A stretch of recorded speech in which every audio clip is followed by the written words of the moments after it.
भैया के तीने गो सहाली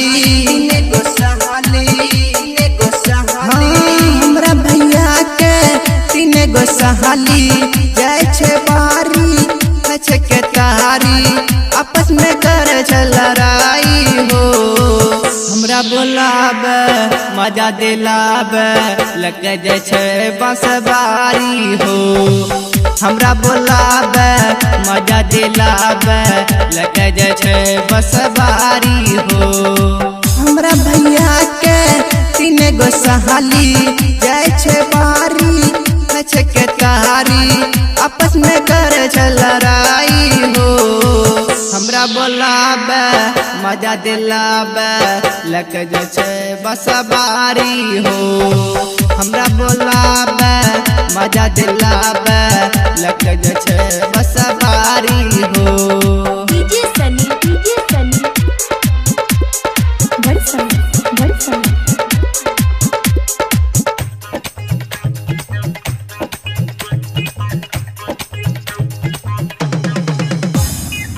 भैया के साली छे बहुत छिनार कह छे करला दिन रात प्यार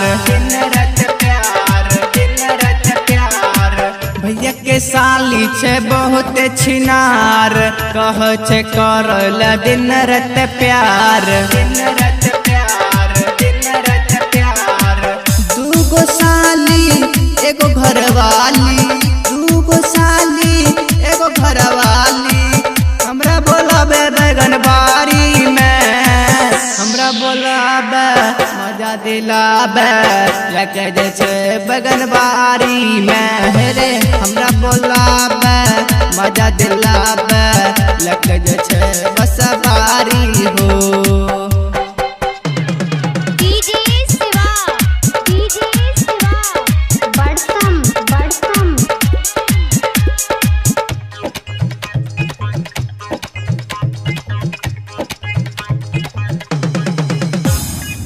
भैया के साली छे बमकल हो देख के बरबा छोरा सन कल हो। भैया के साली छे बमकल हो देख के बरबा छोरा सन कल हो। राइटर 36 कहे अमित से राइटर बबलू कहे अमित से मन न लग छे बखारी में। हमरा बोलाबे मजा दिलाबे लग जाय छे बंसवारी में रे। हमरा बोलाबे मजा दिलाबे लग जाय छे बंसवारी में।